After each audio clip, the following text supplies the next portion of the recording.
Bonjour à tous et à toutes. Eh bien, aujourd'hui, nous allons étudier la page de la Masechet Nida, page 2b en bas, 7 lignes de la fin de la page, jusqu'à la page 3a, à peu près un tiers avant la fin de la page. Alors, notre sujet bien été simple. Il s'agit ici de se poser la question, quel est le din dans un cas de Safek contre une Chazaka? Lorsqu'on a un doute qui s'est éveillé, et en face de ce doute, eh bien, on a une présomption. Par exemple, dans le cas du mikvé, quelqu'un qui a trempé pendant plusieurs temps ses ustensiles qui étaient impurs, et un beau jour, il décide de mesurer la quantité d'eau qu'il y a dans le mikvé, et il se rend compte que le mikvé n'est pas caché.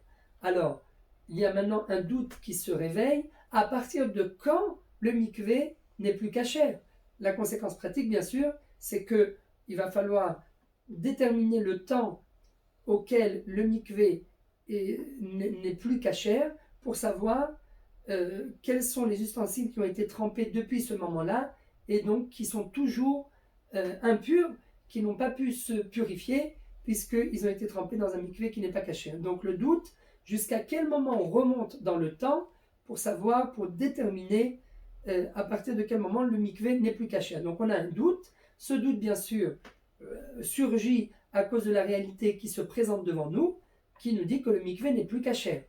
Donc, à partir du moment où on a une nouvelle réalité qui vient neutraliser la chazaka de base qui nous dit qu'un mikvé est caché, donc la chazaka de base déjà, elle, est bien affaiblie, et en plus de cette chazaka de base qui est affaiblie, eh bien nous avons une deuxième chazaka, qui est la chazaka des ustensiles qui sont impurs, qui vient également neutraliser la chazaka, puisque, étant donné que les ustensiles, eux, ont toujours été impurs, maintenant la question est de savoir est-ce que ces ustensiles sont sortis de leur impureté grâce à ce mikvé, ou ne sont-ils pas sortis de leur impureté parce que le mikvé n'était pas caché. Donc c'est en quelque sorte le din du safek par rapport à la chazaka. Et nous dit dans le cours précédent, eh bien, la Gemara nous a dit que même Shammai est d'accord que dans le cas du mikvé, dans le cas du tonneau de Trouma, là-bas, il est d'accord pour être plus marmire, pour retourner dans le temps et dire, ah oui, étant donné que nous sommes dans une situation de doute, eh bien, nous allons sévir, nous allons être plus rigoureux et nous allons en quelque sorte annuler tous les ustensiles qui sont passés par ce mikvé, nous allons les définir comme étant toujours impurs dans le doute parce que nous ne savons pas à partir de quel moment le mikvé s'est rendu pas caché. Seulement, au niveau de la femme Nida, Shammai refuse de retourner en arrière dans le temps et de, ne serait-ce même que par safek, de prendre en compte une probabilité comme quoi le sang que la femme voit en ce moment est peut-être sorti bien avant dans le temps. Et là-bas, Shammai refuse de sévir.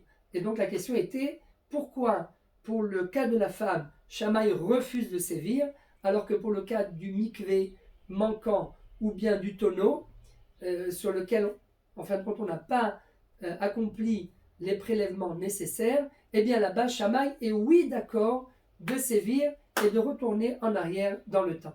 La Gemara nous a répondu, la femme Nida c'est Chada l'Eriuta, le mikvé et le tonneau, chacun se sont tarté l'Eriuta.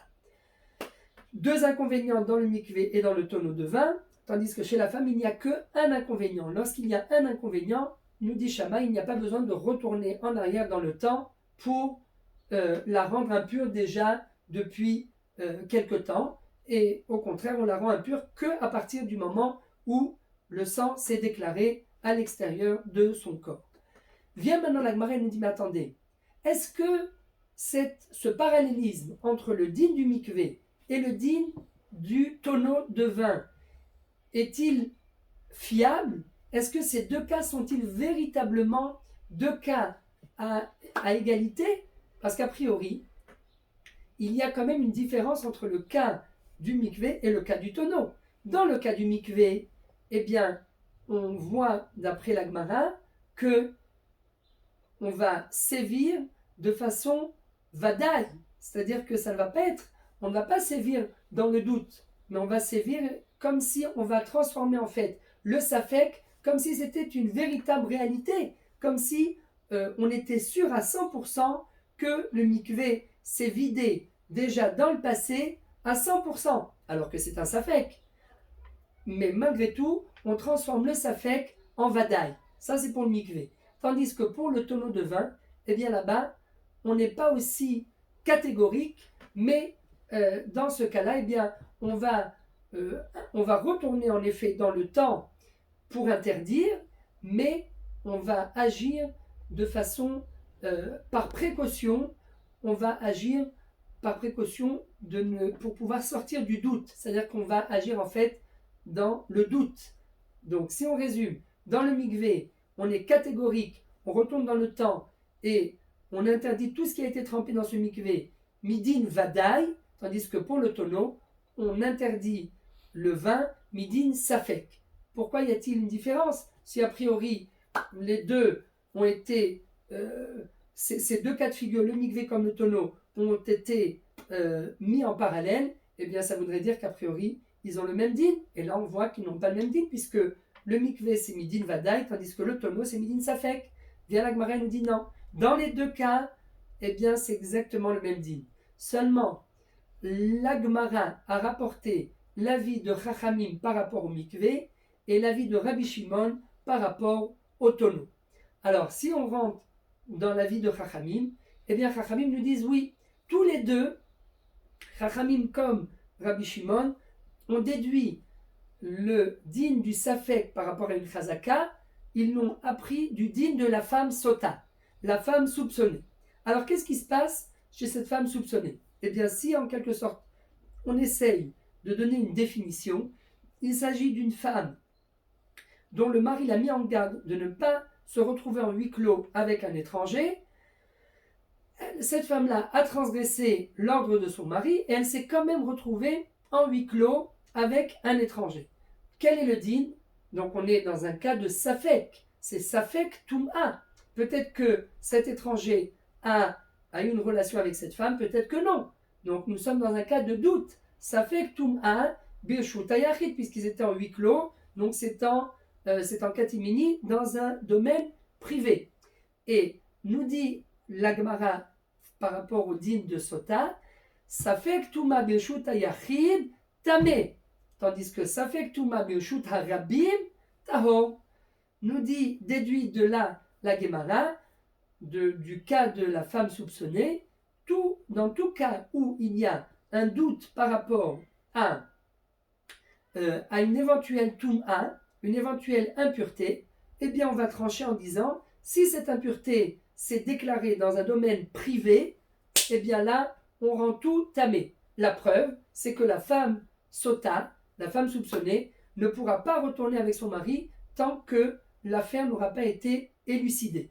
Donc ça veut bien dire que, bien qu'on soit dans le doute, malgré tout, on sévit et on adopte une marche à suivre qui est catégorique. On interdit à cette femme de rencontrer son mari. Donc, en d'autres termes, en cas de safek tum'a, en cas de doute, d'éventuelle impureté, malgré tout, on sévit et on tranche en disant que la femme est interdite de façon catégorique. Tandis que si ce même doute s'est éveillé dans un domaine public, alors là, dans le domaine public, eh bien, c'est ce qu'on déduit du din de la femme soupçonnée. Là, on ne sévit pas et on dit ça reste quand même tahor, puisque de toute façon, c'est quand même un doute. Donc, on ne peut pas sévir même dans le domaine public. Ça, c'est le din de la femme sota. Viennent Chachamim et Rabbi Shimon et chacun va déduire du din de la femme sota, l'un pour le mikvé, l'autre pour le tonneau de vin. Quelle est la marche à suivre qu'il faut adopter par rapport par exemple, au mikvé? Alors les Chachamim nous disent, il y a deux, vous verrez dans la Gemara, deux démonstrations, deux options. Première option, nous dit la Gemara, d'après Chachamim, étant donné qu'il n'y a que dans le cas de la femme soupçonnée que là-bas, dans un cas de Safek Toum'a, eh bien, on doit sévir uniquement lorsque c'est dans un cas de huis clos, dans un cas de domaine privé. Alors là-bas, oui, il faut sévir, d'après Khamim, de façon catégorique. Tandis que quand il s'agit d'un mikvé, le mikvé, lui, il n'y a pas lieu de faire la distinction entre le domaine public et le domaine privé. S'il faut sévir de façon catégorique, eh bien on sévira vis-à-vis du mikvé lorsqu'il y a un safek, lorsqu'il y a un doute, est-ce que le mikvé est manquant, depuis quel moment le mikvé est manquant, est-ce qu'il est manquant depuis 24 heures ou depuis 48 heures, eh bien on va sévir de façon catégorique, que ce soit dans le domaine privé ou dans le domaine public, de la même façon. On sera catégorique, midi, vadaï. Et donc, il n'y a aucune différence entre Reshut Arabim ou Reshut Ayachid. Pourquoi ? Eh bien parce que au niveau du mikvé, il n'y a pas de point commun entre le mikvé, le cas du mikvé et le cas de la femme soupçonnée. Donc, on ne va pas déduire entièrement du cas de la femme soupçonnée le din du mikvé, on va dire dans les deux cas, catégoriquement, dans un cas de Safek Touma, dans un cas d'éventuelle impureté, eh bien, on est catégorique, on tranche et on dit tout est impur. Tandis que, alors vient l'Agmara et dit mais c'est pas possible, parce que si Chachamim ont déduit le din du mikvé du din de la femme soupçonnée, eh bien il faut déduire jusqu'au bout. Et comme on l'a dit tout à l'heure, chez la femme soupçonnée, eh bien il y a un din qui dit que on ne peut sévir catégoriquement uniquement que dans le domaine privé, puisque la relation entre cette femme soupçonnée et un étranger se serait éventuellement passée uniquement dans un domaine privé, pas en pleine rue dans un domaine public. Donc étant donné qu'on ne peut pas faire le parallèle à 100%, eh bien, nous dit l'Agmara, ce n'est pas la raison des Chachamim.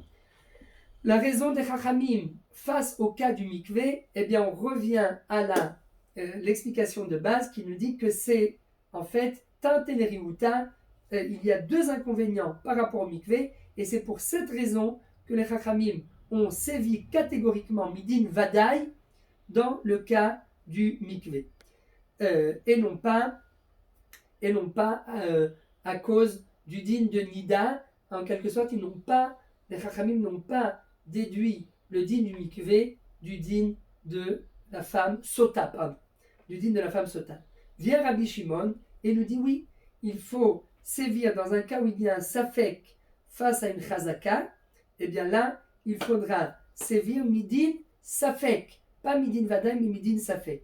Et qu'est-ce que dit Rabbi Shimon ? Eh bien Rabbi Shimon il dit, voilà la preuve dans le cas de sota, comme on l'a dit tout à l'heure, lorsqu'il y a un doute au niveau de l'impureté de cette femme, eh bien, lorsqu'il y a un doute au niveau de l'impureté de cette femme par rapport au domaine privé, eh bien on dit qu'elle est impure. Mais il n'y a pas écrit de quelle façon on la rend impure. Est-ce qu'on la rend impure de façon catégorique ou on la rend impure par doute? Parce qu'on ne peut pas savoir exactement ce qui s'est passé à l'intérieur du domaine privé entre cette femme soupçonnée et cet homme étranger. Donc par mesure, par précaution, on va en attendant l'interdire à son mari, on va leur demander de s'abstenir jusqu'à que la femme boive les eaux qui vont en fait élucider cette affaire. Mais c'est pas midin vadaï, c'est midin safek. Et nous dit Rabbi Shimon, chez la femme sota, alors là ça sera midin vadaï. Pourquoi ça sera midin vadaï? Parce que yesh raglaim la davar. On les a vus se retrouver en huis clos à l'intérieur d'une chambre pendant toute une nuit. Alors il y a une forte probabilité pour que cette femme soupçonnée soit partie avec cet étranger. Donc là, nous dit Rabbi Shimon, je suis d'accord que dans le domaine privé, on déclare cette femme soupçonnée comme étant une femme qui a trompé son mari. Mais dans le cas du mikvé, eh bien non, ce n'est qu'un safek touma. Et là, dans le cas du mikvé qui est manquant, eh bien, nous allons déclarer le mikvé tamé, c'est-à-dire tous les ustensiles qui sont passés par ce mikvé, on les déclare comme étant toujours impurs, mais on les déclare impurs dans le doute. et non pas de façon catégorique. On ne sévit pas de façon catégorique, ce n'est pas midin vadaï, mais on sévit dans le doute. On sévit midin safek. Et pourquoi? Eh bien parce que dans le mikvé, il n'y a pas raglaim nadavar. Il n'y a pas en fait d'indice qui prouve comme quoi à 100%, il y a une très forte probabilité que le mikvé soit manquant déjà depuis 24 heures.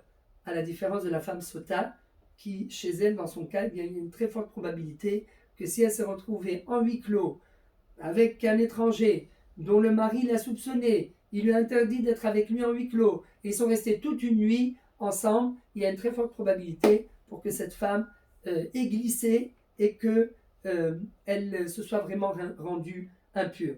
Mais, nous dit Rabbi Shimon, dans le cas de Reshut Arabim, ça fait que tout ma Reshut Arabim, alors là, eh bien, ça restera toujours tahor. Donc au final, ça restera pur.